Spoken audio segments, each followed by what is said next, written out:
Hi there and welcome to our August Fisheries feedback reports. As you can see, we're at a different location, not Farnham Flint for a change, but the beginnings of our brand new hatchery. More about that later. We can certainly look forward to our usual features. There'll be the monthly winner of our Fish of the Month competition. We've got an exceptional fish this month, as you would expect. The winner gets the £50 Angling Direct voucher and a trophy. And a bit of information for you. I've just been told that Angling Direct will be coming down to visit the RDAA waters in advance of their opening of the new store in Reading on October the 20th. So that's a date for your diaries. Sorry, they're seeing us on October the 20th. The store is opening on Saturday, October the 21st. So we will once again have a major fishing tackle store back in the middle of Reading. Not that we haven't been well served by our other friends and partners. We've got all our usual monthly features. We'll be hearing from Jim Stansfield, our Deputy Fishery Officer, on fishing prospects for the month of September, and obviously a regular photo competition.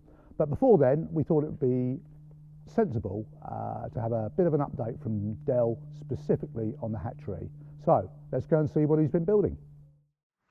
Right, Del, so this is your new empire. Do you want to show us around? Yeah, why not? Give the people a tour. So last time we were talking about it on the video feedbacks, you put the concrete base in. Yeah. What were the challenges about establishing the infrastructure, and where did you get this building from? Well, after sort of much research and what have you online, we decided on a company called Murray Steel Buildings from Scotland. They sort of had the best price, and it looked the easiest out of them all to erect. I mean, a lot of them use timber, even though they're like a steel clad. They're timber, and the last thing I want in here is timber, because you know it's could be a bit of water around. Yeah, exactly. It's going to be humid as hell. So I wanted something that was completely steel. Challenges wise, I suppose. It's a bit, anybody that used to do MFI remembers MFI furniture and what have you. The first thing you used to do is screw the instructions up and throw them away, and this was no different. Well, you didn't have any instructions, well, did you? we did. I found them about 3 days after we'd sort of scratched their heads and what have you, trying to work out what went where. We found the instructions. They'd emailed them to me, and it was hidden in a zip file somewhere. Right.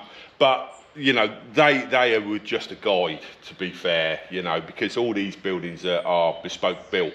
So the instructions that come with them are generic. So it doesn't really apply to this sort of building. So talk us through the dimensions of it then. It's what, a single skin, and it's yeah, it's 10 metres by 10 metres, or thereabouts. We've had to shorten it in one length, but it's thereabouts, 10 metres by 10 metres.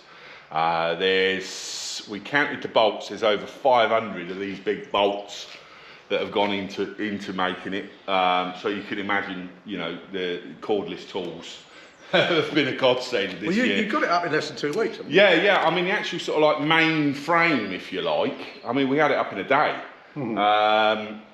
Then sort of, you know, as things is always the way with this, once you start sort of doing the other bits, it sort of slows down a little bit. And we had the skeleton of the building up in less than 2 weeks. And then it took, I think it was about 3 days on and off. We got called away a couple of times to actually sort of get the skin on as well. So, I mean, I think if you were to start on day one, you would quite comfortably do this in 10 days. Oh, right. Yeah. And obviously the doors go on once we got all the equipment. Yeah. I mean, we had that question, didn't we? Yeah, exactly. Well, the thing is, we haven't got any electric up here yet. And because we need to replicate daylight, we need to have control of the light. Because obviously in winter, you know, it's sort of gets dark at 4 o'clock. Well, we want to be sort of on further than that. So we don't want any windows or anything else in there. So if we'd have filled this front end in, I wouldn't be able to see anything because we haven't got the electrics in yet. So that's the purpose why it's like this, just simply so we can see what we're doing. Oh, that's handy. Let's talk us through how the eventual layout is going to be and what you're going to have in each area. So we just go inside. Yeah, well, there'll be two. They call them zones. The technical word is zones. So that'll be zone 1, which is the smaller tanks. They're just over 1,000 litres each. and this will be zone 2. They're 3,000 litres each, those tanks there. So we've got 6,000 litres there, roughly 6,000 litres there. Those tanks there will be raised up another foot, so all the pipe work and everything else goes underneath, because I've had experience with this in the past where one sort of false move with your foot and you flooded the place and running around like an idiot. So you want to get the pipe work out of the way so it can't be touched. So they'll come up a foot, all the pipe work will go underneath them. These cable trays that are along the top, all the returns back into the tanks, they'll go along those cable trays and then drop down individually into each tank. So there won't be any pipe work that can get knocked. And what's going to be happening in zone 1? Well, that's stripping the fish or what? Yeah, that'll be for the eggs. We've got some further tanks, what they call McDonald jars, which are like a conical shaped jar. Basically, the eggs go into there. Let's move this way so we can show people. So basically, the eggs will go into there. They're on stands. So what they'll do is they'll stand individually over each tank, and then as the eggs hatch, little what we call eyelashes, and they literally are like eyelashes.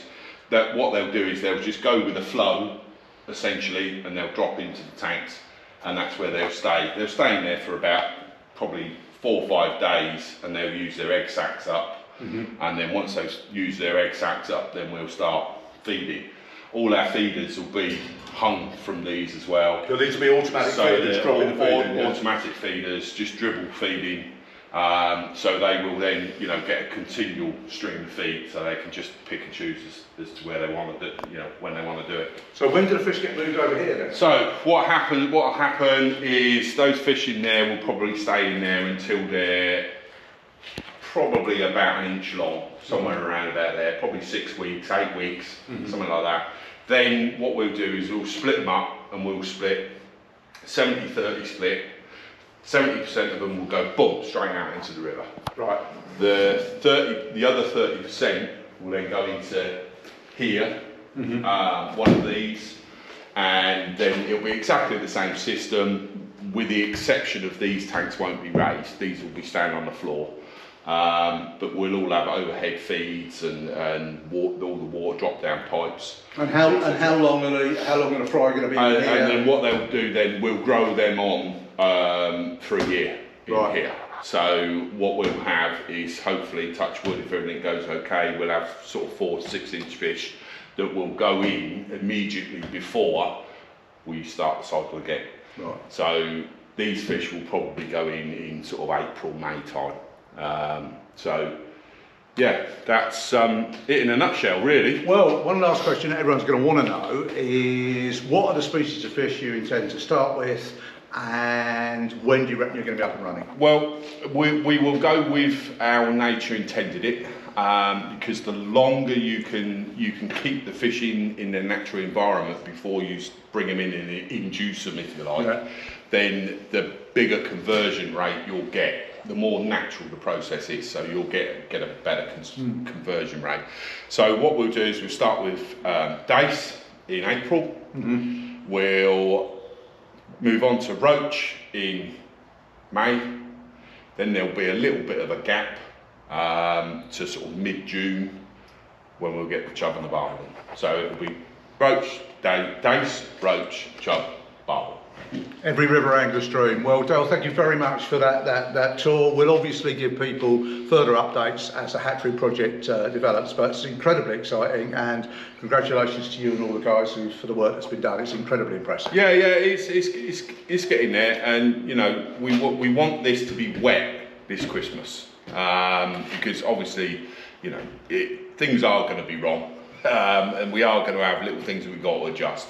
So we want to get it in and wet for Christmas, and then it'll be up and running, waiting for the days.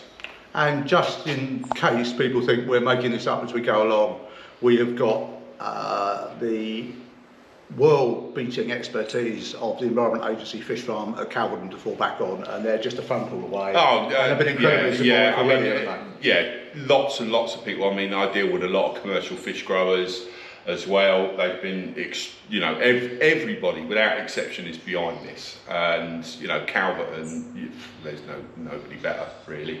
So you know, we've got them on board, and they're literally a phone call away. So it can't fail. Remember, you heard it here first. Yeah. Thanks a lot, Del. Cheers. Well, Fisheries report. Del, you've given us a tour de force of the hatchery, so, and I realise that's taken 90% of your time the last few weeks, but what have you had young Jim doing? Yeah, well, I mean, Jim's obviously helped me out with some of the sort of heavy lifting and what have you, but this time of the year, and particularly this year, where we've had a lot of sort of sunshine showers, and, you know, the weather can't really make its mind up. Stingers, brambles and everything else is, you know, which is always the bane of our lives this time of the year, have just gone mental. So Jim's been out on the Skag, cutting some footpaths and, you know, tickling a few swims and, you know, just generally sort of a follow-up from our sort of usual June cut. So, I mean, this time of the year is always... we're in limbo this time of the year. You know, if there's anything to be doing, it's just trimming, really. Yeah. Well, I've had some good feedback from members about the swims that Jim's opened up at Wallingford, because that was getting a little bit cluttered, and so there's a lot more fishing opportunities there. And I also understand he's been busy on upper Benions and lower Benions, and all around Farne and Flint. Yeah. Well, you know, Wilmots and Callows, it's that sort of venue. You got to try and sort of like keep on top of it anyway. This time of the year, as I've said many times before, you know, we basically rely on our membership to sort of feed back information to us, and you know, we'll get round to some of these venues, you know, as and when we can. We don't do like we do in the springtime, where we start at point A and end up at, you know, point Z. We don't do that, because, you know, some venues get fished a lot more than others. So we'd be wasting our time doing them because the footfall has kept it down. Other venues where there's not so much footfall, they'll need a little bit of a trim. So we tend to sort of just, you know, rely on our members sort of like to get back to us and say, you know, look, you know, it's getting a little bit overgrown, da-di-da-di-da, and we get down and do our best to sort it out. We can never promise, you know, because things always have a habit of sort of creeping up on us, but you know, we'll do our best to get down as soon as we can. Well, there you go. Open invitation to put some suggestions in, but not too many. Not too many, no. Just a couple of other things.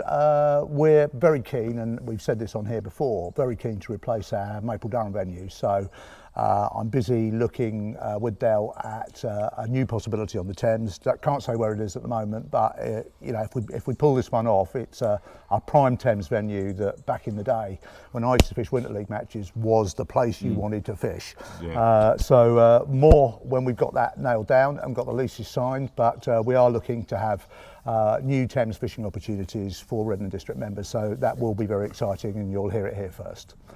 Other than that, I think that's probably about it for this month. Yeah. Like I say, it's not a great deal. Sort of, I feel like I'm not reporting on a great deal, but this year has taken a little bit of time, as you can see. Del, it's hard work. That is a great deal.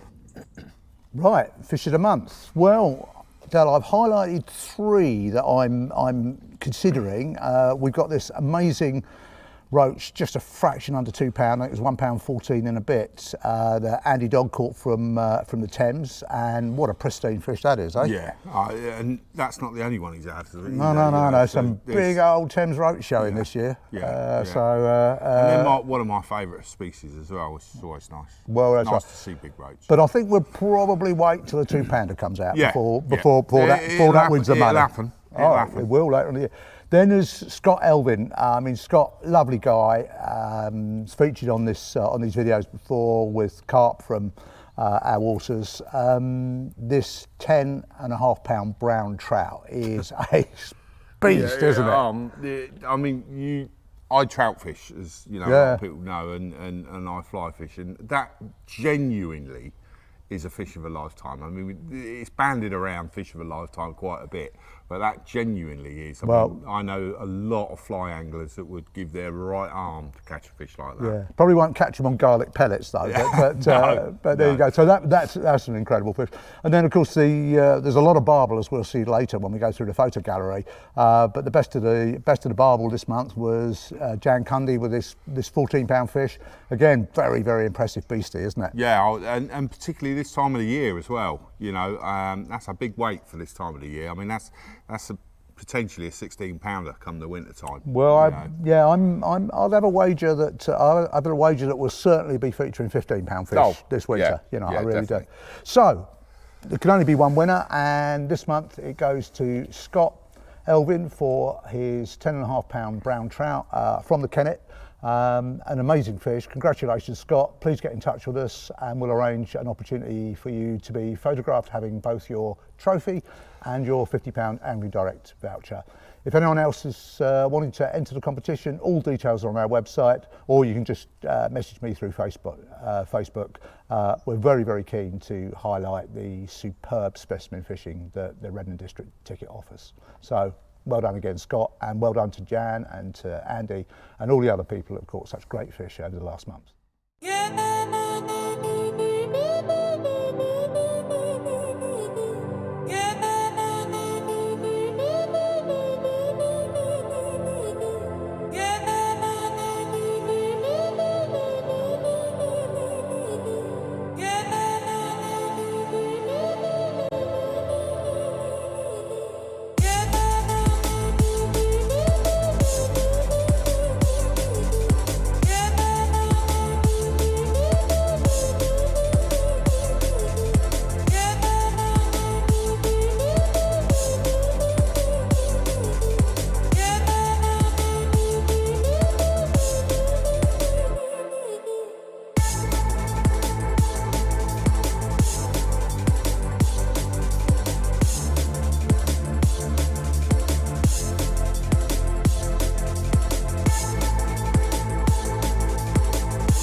Well dealt. That's quite a mixed bag, isn't it? I mean, I think the first thing to say is the number of 12-pound barbel that have come up. I mean, Ambrose Smith, I think, said 3 12-pounders in the last week to 2 weeks. Yeah, incredible. That's good going. You know, that is good going. And, you know, I say it just about every month for a river that's reputed not to have any fish in it. It's not doing too bad. No, not at all. Looking through, I mean, I love this picture here, this one that Paul Bracewell put up. I mean, it's the other end of the... Yeah, those 3 kids fishing for the first time. Look how much they enjoy going to Wilmots. Yeah, it fills me with joy every time I see these sort of pictures, because, you know, when I first sort of put the first shovel in the ground, so to speak, that's what I wanted to achieve. Well, and with spades, great. Mate, with spades. And I deliberately selected this one for you, the grayling, Dale Bailey, grayling from Lower Benyons. Yeah, I mean, look, the grayling, it's a bit of a sort of baby of mine. and that's all born from an idea, laying in bed at 2 o'clock in the morning, can't sleep in. And the more grayling I see, the more it fills me with joy. I did get a phone call from our match secretary, actually, Mick Sheesby. There was a match on Lower Benyons 2 weeks ago, and 4 were caught. So yeah, it really looks like what we set out to achieve is starting to work. Well, that's good news. And while we're on baby fish, or growing fish, or young fish, Michael Holton brought a smile to my face with this baby barbel from Lower Benyons, I think it was. Yeah, well, look, everyone wants to show us pictures of big barbel, but these little ones are probably more important than the bigger ones, from my point of view. Chances are that's probably a stocked fish that has, because myself and the EA have been stocking them sort of routinely for the last sort of 5-6 years or so. But hopefully with this behind us, we'll be seeing more of those. That's not a stock fish at that size. That's a stock fish that's grown on. Yeah, oh yes. By several years. Yeah. And this, it all adds weight to our thinking with this. The problem isn't growing fish on within the river, it's actually getting them from spawn to free swimming fry. Getting them past the crayfish, basically. Exactly. If you had to summarise it, right. Yeah. Okay, well, we're talking about crayfish munchers. We're going to end with 2 incredible crayfish munchers. Anyone that's seen Angling Times this week would have seen George Lovell in there, along with Scott, as it happens. He's won a Drennan Cup for this incredible perch. Not on an RDA water, but not very far from an RDA water, on the Thames, in the Reading area. 5'11". What an incredible fish. But just a few days later, we pop up on our Facebook page. There is Adam Melton, different 5'11" perch. Yeah. Again from the Thames. I mean, what kind of perch fishing have we got around here, mate? It's got to be some of the best perch fishing in the country. It really has. And, yes, the Thames is doing these massive sort of, 4s and 5s and what have you. But the Kennet can chuck up 4s, so we really have, within sort of 10 miles of where we're sat now, we have got some absolutely phenomenal perch fishing. And these fish have got tails and they swim around. So, okay, yes, they weren't caught from one of our waters, but they could be tomorrow because they'll swim. Absolutely. Well, congratulations, particularly to George and to Adam. Congratulations to all the people who entered or whose pictures we've highlighted. Del, it's now your job to select your favourite picture of very many good fishing pictures. So who's your winner for this month? Yeah, well, as I always say, this is a photo competition. It isn't a big fish competition. And I think the outstanding photo, big smile, everything's in focus, it's just a fantastic photograph, is Kevin Hargreaves. So Kevin, well done.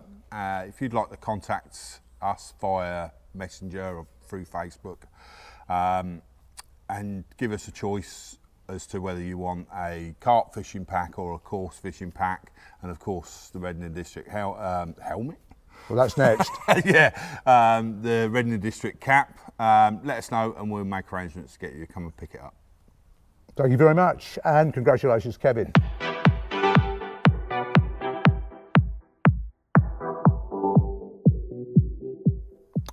Right, Jim, fishing prospects for September. It's a funny time of year, this sort of end of August, beginning of September. It's never been my favourite, but with the extra water in the rivers and the rest of it, I think our venues to fish better than previous years, actually. Yeah, it's not actually been a bad month for it. Yeah, every sort of day I'm looking on the Facebook page, there's a new fish going up, whether it's a bream, a barbel, or absolutely all sorts. I've been out cutting the last sort of week or so.